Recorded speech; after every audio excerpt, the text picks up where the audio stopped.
Si aujourd'hui tu galères à scaler ton activité de coaching ou d'agence, ce n'est pas parce que tu ne travailles pas assez dur ou que tu n'as pas les bonnes méthodes. C'est simplement parce que tu suis un modèle qui n'est pas adapté au scaling. Aujourd'hui, 90% des coachs et des agences essayent de scaler avant même d'être rentables et d'avoir un positionnement clair.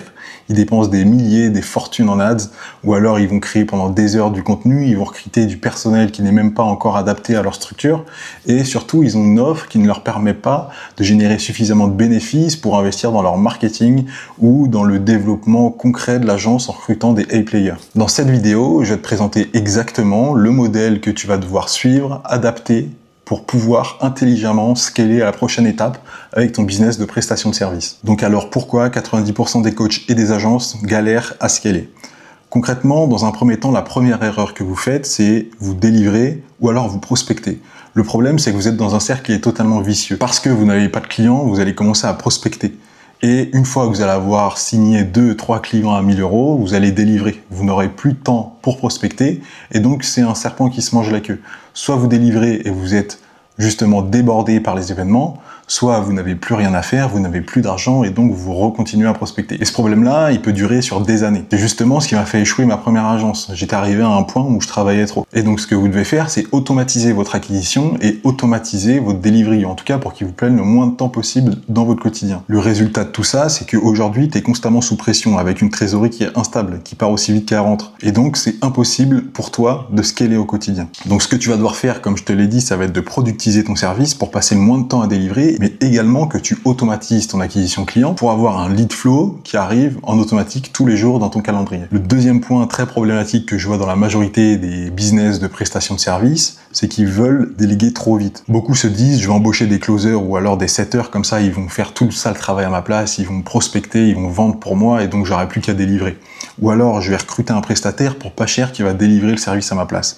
Le problème de ça, c'est 80% des setters, ils ne savent pas encore convertir, il va falloir passer énormément de temps avec eux pour leur apprendre les bases et leur apprendre comment vendre votre service, d'où le fait que vous allez devoir le faire avant pour exactement leur donner les bons conseils. Il y a beaucoup de closers qui sont médiocres et qui n'ont pas appris à vendre dans votre niche, dans votre industrie, donc ça revient exactement à la même chose que ce que je vous disais pour les setters. Pour les prestataires à qui délivrer, vous allez embaucher probablement quelqu'un qui est pas cher, qui est peu qualifié, qui n'est pas un A-player et qui va donc délivrer du mauvais travail. Et donc, tu finis par payer finalement des personnes qui vont pas te générer plus d'argent ou te libérer du temps. Au contraire, ça va enfoncer ta situation et ça va pas du tout te permettre de scale. Au départ, tu dois toi-même passer par toutes ces étapes avant de déléguer.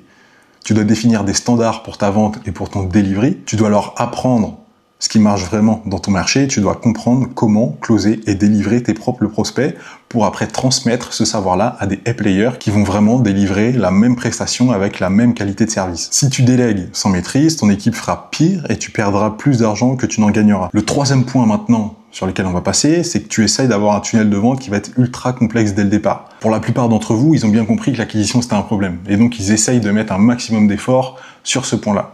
Le problème, c'est que vous allez essayer pendant des mois de construire un funnel qui va être hyper perfectionné parce que vous avez vu des dizaines de techniques sur les réseaux sociaux et donc vous allez en essayer une puis une autre, vous allez essayer de les combiner et au final, ça va pas du tout rendre quelque chose qui va être optimisé, qui va être clair et qui va vous permettre de convertir. Sachant qu'au départ, vous n'avez même pas testé votre offre. Vous savez même pas si elle fonctionne, si ça a été validé par le marché. Donc avant les 10-15 000 € par mois, n'essayez même pas d'implémenter des stratégies d'acquisition qui vont être complexes. Au contraire, un tunnel ne peut pas compenser une offre qui ne vend pas. Si ton offre, aujourd'hui, elle est irrésistible, tu peux directement la vendre en DM.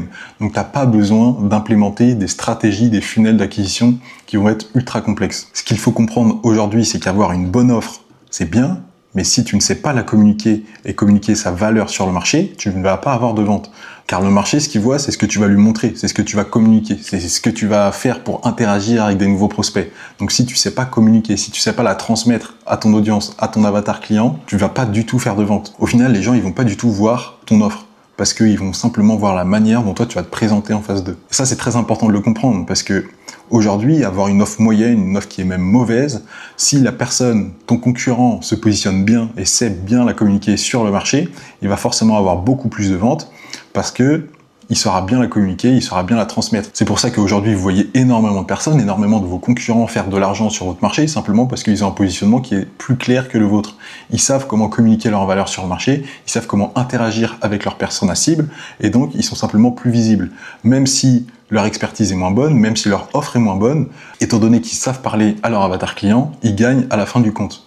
Donc réfléchissez très bien à la manière dont vous allez communiquer tout ça auprès de votre avatar. Et donc la seule chose qui va compter au final, ça va être d'améliorer ta manière de communiquer auprès de ton audience. Parce que ça va créer une perception plus élevée qui va attirer des personnes qui vont être de plus grande valeur, des clients qui vont être beaucoup plus qualifiés. Ça va susciter le respect du point de vue du marché parce que vous allez mettre en place des normes qui vont être plus élevées. Vous allez vous rendre unique en vous différenciant justement de vos concurrents. Vous allez être plus facilement payé upfront et avec des marges qui vont être beaucoup plus élevées parce que ça va vous permettre de faire grossir votre marge et donc le prix de votre offre. Vous allez avoir moins de travail, moins de problèmes, moins de stress parce que les clients vont beaucoup plus facilement être attirés par ce que vous allez proposer. Votre équipe va beaucoup plus vous respecter, va être beaucoup plus sereine vis-à-vis de votre business étant donné que c'est quelque chose qui va être périn. Et puis vous allez attirer des meilleurs talents, des A-players qui vont vouloir travailler pour vous. Je vous conseille vraiment pour ça de garder une approche qui va être simple et de te concentrer sur un lead flow qui va être constant, de sorte à avoir un business qui va être périn. La quatrième erreur sur laquelle on va passer maintenant, c'est se focaliser sur le volume de clients plutôt que sur la valeur et la rentabilité de votre offre. Beaucoup d'entre vous, lorsqu'ils me parlent, ils me disent « je veux plus de clients ». D'accord, c'est bien, mais aujourd'hui, à combien s'élève ton offre? Parce qu'il faut savoir que plus de clients, ça ne veut pas dire plus d'argent.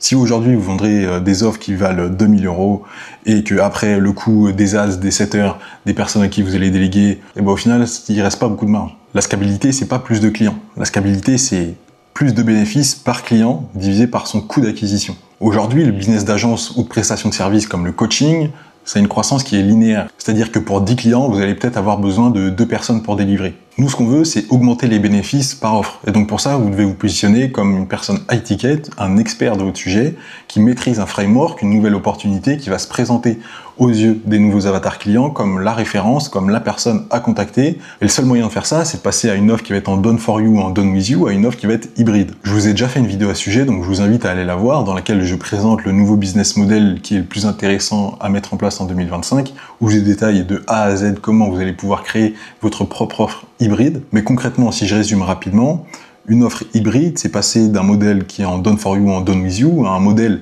qui va être beaucoup plus complémentaire. Si vous voulez, aujourd'hui, les clients, ils ont une situation désirée. Aujourd'hui, le but, c'est de les trouver dans leur situation actuelle et leur proposer un véhicule le plus confortable possible, de passer de la situation A à la situation B. Si aujourd'hui, tous vos concurrents se positionnent avec le même type d'offre, vous allez vous présenter avec une offre qui va être beaucoup plus high ticket, dans laquelle vous allez proposer davantage de choses, qui va résoudre l'entièreté de l'équation des problèmes des clients.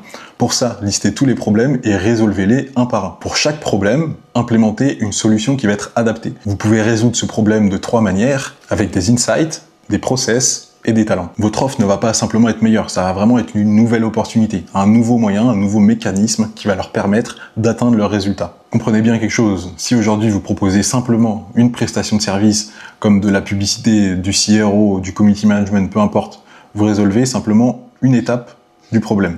Mais regardez cette flywheel. En vendant une commodité, vous vendez vos prestations à des prix qui vont être faibles, qui vont être compétitifs. Et de ce fait, vous allez attirer des clients qui vont être pauvres, qui ne peuvent même pas s'offrir vos services, ou alors ils vont tirer les prix vers le bas et sélectionner le prestataire qui correspond le plus à son budget. Ils vont vous comparer, et ça c'est normal, parce qu'il y a des dizaines de choix sur le marché. Et donc qui dit moins d'argent, dit moins de bénéfices, et donc vous n'allez pas pouvoir recruter une team, le A-player, pour obtenir des bons résultats, et vous n'allez pas pouvoir investir dans votre marketing pour justement vous développer et scaler votre activité.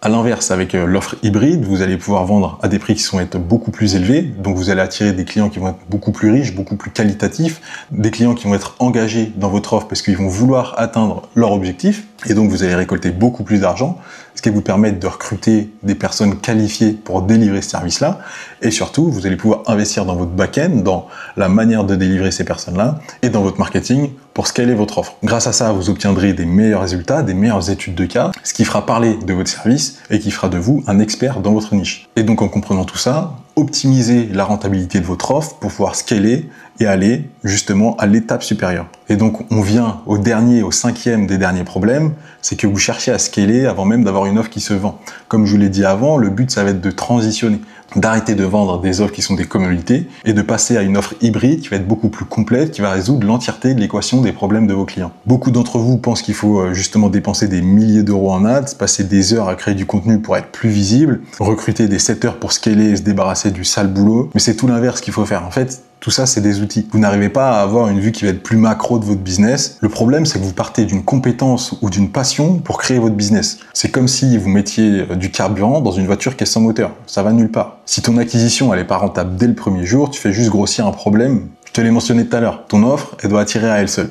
Pour ça, ce que tu dois faire, c'est étudier le marché, comprendre les vrais insights. Quelles sont les opportunités qui se révèlent aujourd'hui? Quels sont les trends sur lesquels surfer?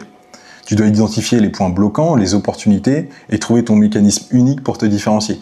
C'est la création justement d'une nouvelle opportunité. Probablement qu'il y a un marché qui est rouge aujourd'hui et le but c'est de se démarquer, de créer un océan bleu. Pour faire ça, tu as simplement à créer un nouveau framework, une nouvelle manière de résoudre un problème. Package cette nouvelle opportunité en créant une offre qui va être irrésistible et qui se vend pas sur la technique, mais sur le besoin urgent de tes clients.